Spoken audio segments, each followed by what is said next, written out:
I have a disorder, Tom whined as a beard miraculously grew on his face. The child wearing a yellow rain jacket giggled, holding on to his father's hand. Ed smiled down at his child, rolling his eyes at his friends. There's no way it could be me. Or is it? No, there isn't. There was a pause. Ed glared at the man who looked very much like him. He saw a surprised expression on their face. Tom's beard suddenly falling off magically. Wow. Oh, wait. Ed hummed. Maybe. The taller man in the trench coat came closer, dark bags under his eyes. His slightly shrunken features looked more prominent in the streetlight. Listener clenched Ed's hand tighter, clearly frightened by the strange man, who spoke up, looking right at Ed. I am you, from the far-off year of 2000 and... His voice was momentarily drowned out by the noises of a bus passing by, where cola has been outlawed as a drug all around the globe. After several years, Suddenly, he froze as his eyes flickered at a small child holding into Ed's hand tightly, ready to prevent her from being harmed. Instead, the man from the future dropped to his knees and tears in his eyes. Listener? He whispered. The child peeked out at him. Who are you? Future Ed smiled. I am your father from the future. Oh, I never thought I would see you again. He opened his arms, inviting Listener in for a hug. After a moment of hesitate, and a nod of approval from present Ed, the brown-haired child ran into the older man's arms. Future Ed wrapped his arms around her, hugging her tightly, as he never wanted to let go. Slowly, he stood up, now carrying Listener in his arms, holding her closely. He turned to Ed, his bright brown eyes shimmering with tears, as he stared at his past self. Please, he whispered softly, locking eyes with his past self. Spend as much time with Listener as possible. Be with her as much as you can, and enjoy every moment you have with her. Why? Ed could feel nervousness rising in his chest, biting down his lip. What happens in the future? The future male simply just shook his head as a tear fell down his cheek. I can't say, but you will find out yourself. Just enjoy every second you have with Listener. Please. Ed nodded. I will. Gently sitting Listener down on the ground. Well, seeing you have her, I won't do what I instantly came to do. Thank you. Ed smiled, earring a nod from his older self. Well, goodbye. Enjoy the past. Ed pulled out a small device in his pocket, flowing up a time portal. He smiled down at the child, waving at her. Listener giggled, hugging future Ed's leg one last time. He froze, but smiled sadly and ruffled her hair. She let go and waved the final goodbye to future Ed, who waved back, calling out to him. Bye, Dad. See you in the future. She giggled. Ed wiped his eyes, drying the new tears that threatened to spill, and nodded. See you in the future. She sat in the back seat of the classroom at her desk, not paying attention to the teacher. Her head lowered, her eyes staring at the wooden surface of the desk. Her fingers drummed against the table, the seconds passing by in an agonizingly slow pace. Listener. Her head snapped up as the teacher called her name. Miss Sue frowned as she tapped her pen against her desk impatiently. Did you hear what I said? No, she replied in a monotone voice, simply staring back at her teacher. Miss Sue rolled her eyes. Then pay attention next time. She turned back to the board and continued to teach the class. The other students in the classroom giggled and snorted as they glanced at the young being sitting in the back of the classroom. She was staring at nothing. She felt nothing. She was nothing. The loud sound of the bell interrupted Miss Duke's sentences. As the students eagerly packed their bags to rush out of the classroom, Listener took her time, seeing no reason to rush. She made sure all of her books and belongings were packed into her bag before she stood up and exited the classroom. She wandered down the hallway, her eyes focused on the floor. Okay, her eyes were focused on anything. She wasn't looking. She was just walking. Listener didn't care if she crashed into anyone.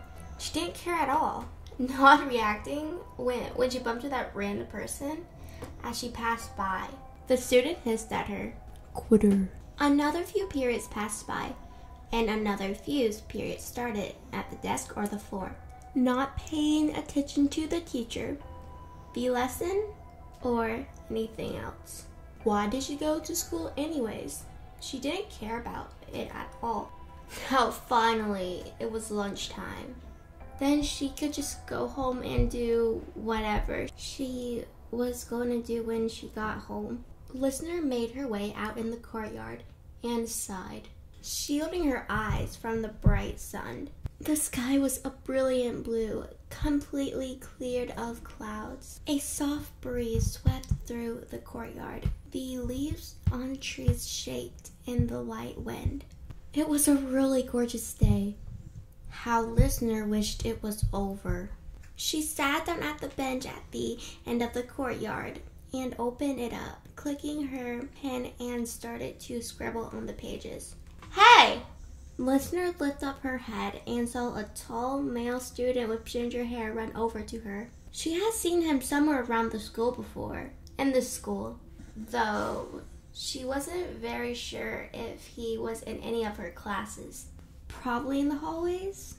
She had always admired him. It was strange. Really strange. She didn't care about anything. Like, everything was black and white. And there was nothing. But with this boy around, it was like the world lit up. Everything was in color. And everything was actually worth caring about. He was worth caring about. Listener felt a smile crawl into her face. It felt weird. Hi. Listener looked back down in the book as he arrived. He smiled at her. Hey, can I sit on this bench?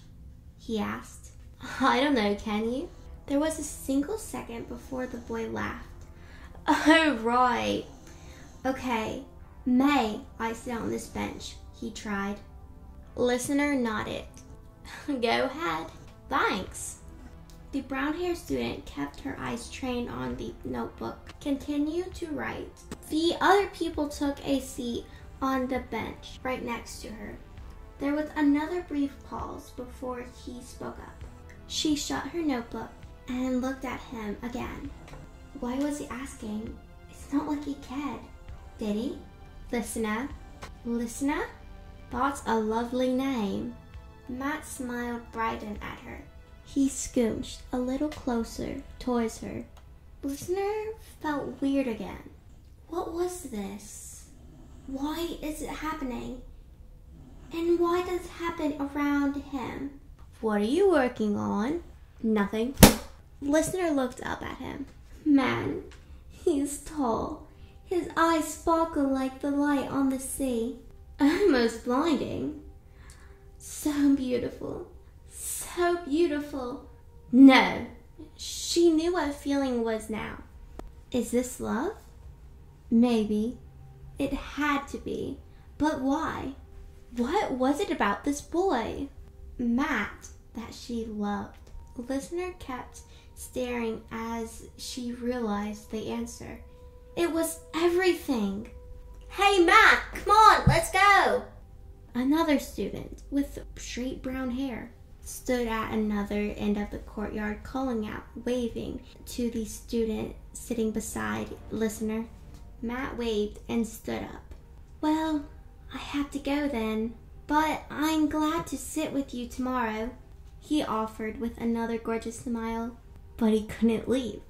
Listener wanted him. She needed him. She loved him. Matt was her everything. He was everything. Without him, Listener had nothing. No, he couldn't leave. He can't leave. He won't leave. She won't let him leave. Listener grabbed his wrist. She grabbed tightly. He flinched, trying to pull his arm away. Hey, what are you doing? Listener smiled sweetly at him. Stay with me forever!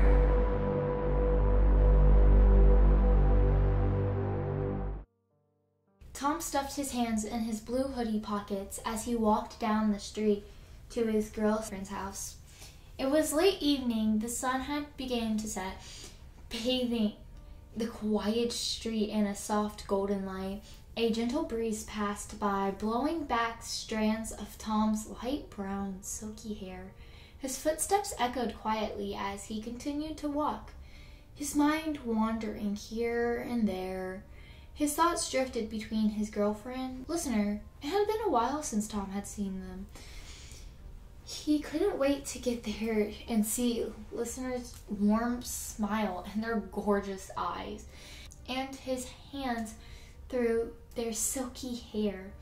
Tom's thoughts were cut off as he felt his body being knocked into the side by a group of people walking past him.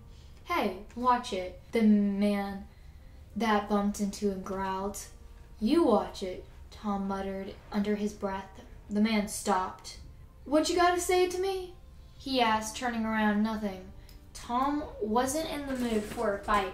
He shoved his hands deeper into his pockets, walking a little faster. Then he felt someone grab his hoodie, yank him back, causing him to stumble. The man spun him around, grabbing the front of his hoodie. "What's his problem?" Tom asked himself in his mind. He looked down at the shorter male, keeping his expression bored. "You definitely said something. What was it?" Tom said nothing. Instead, he took the man's appearance. He was about a foot shorter than Tom, with a blood-red single and black-ripped jeans. His eyes were dull gray, and his hair was dirty blonde with a single red streak. Also noted that the appearance of the man's friends, who all stood behind him. The male growled at Tom's lack of response. "Hey, I'm talking to you," he snapped, shoving Tom back. "Listen, man, just back up, okay?" Tom turned away from them, not wanting to get into another fight. Unfortunately, the male and his group of friends had other ideas. Before he knew, he had been grabbed and dragged into an old alleyway. He felt two pairs of strong hands firmly gripping his arms, holding him in place. He just looked up, only to be met with a strong punch to the jaw.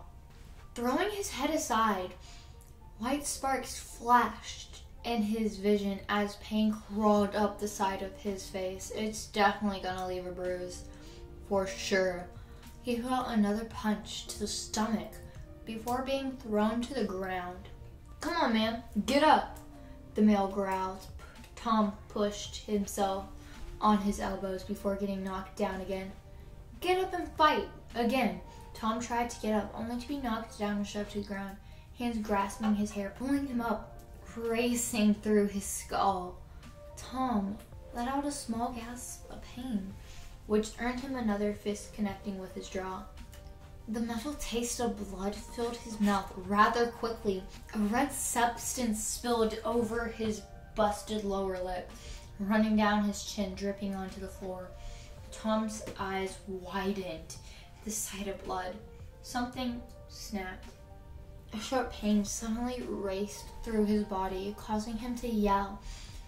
His head pounded. His blood boiled. His flesh burned. He clutched his skull tightly as if he wanted to crush it, screaming in pain. The male, confused and frightened, dropped him and backed away. The plane changed. Instead of a burning sensation, it was a sharp feeling. Tom pulled his head, staring at them. His fingers had grown into a large, blackish, purple claws. Thick, smoky purple horns sprouted from the top of his head. A ring of dark violet at the base of his horns. There was a loud, ripping sound as Tom's sleeves tore with the collapse of his jeans. Spots of dark purple began spreading, coloring his skin. His eyes widened as he felt his bone structure changing. Feeling it grow and bend, something thud loudly onto the ground behind him. A tail. The pain slowly began to fade away. The transformation was complete. Both Tom and the group of men were simply startled. Suddenly, with an ear-splitting roar, Tom fiercely lashed out at his attackers. Screaming echoed down the alley. Blood was splattered on the walls and pavement. Bits of flesh were torn from the bone and thrown aside.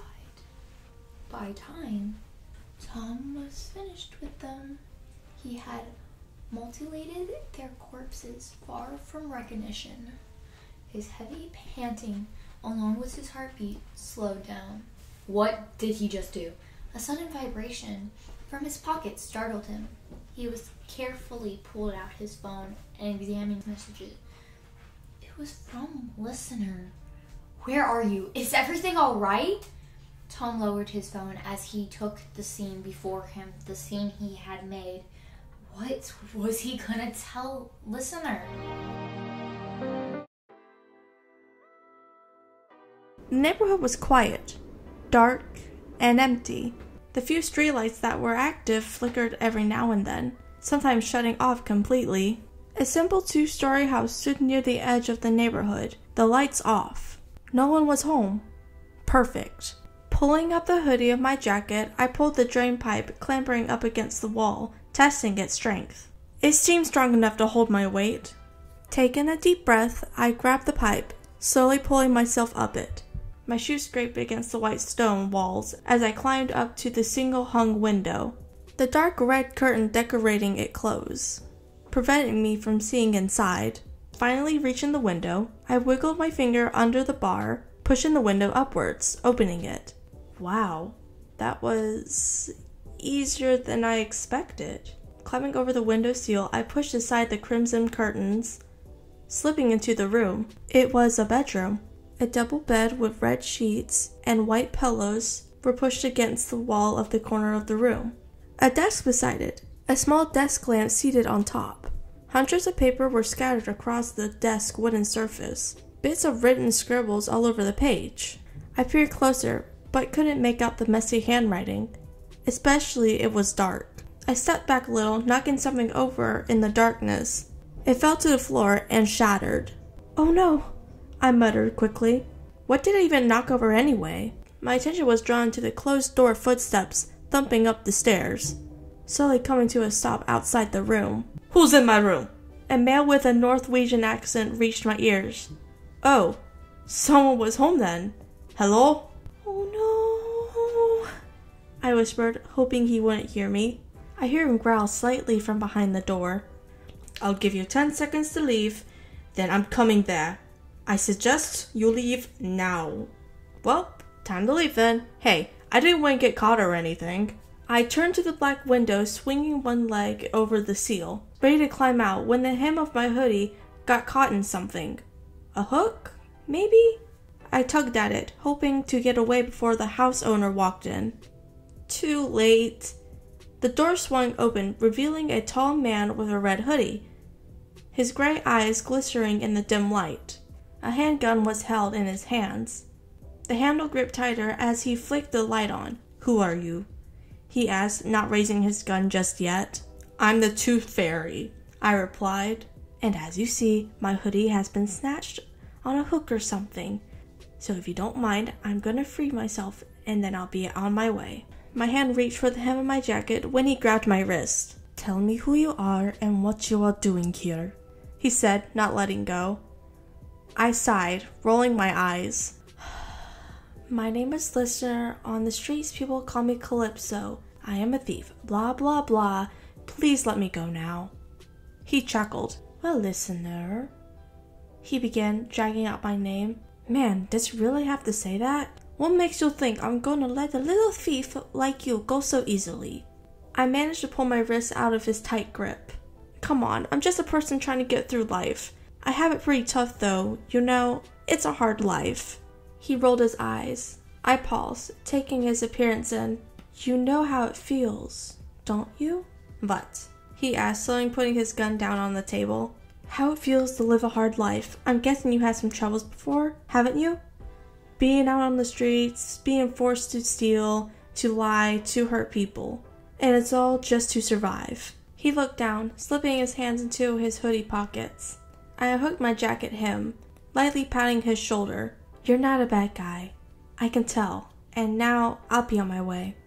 I hooked my legs over the windowsill, ready to jump off. Hey, listener? I turned to look back at him. He grinned. Feel free to break in again anytime. I nodded. Sure thing, I replied with a smile.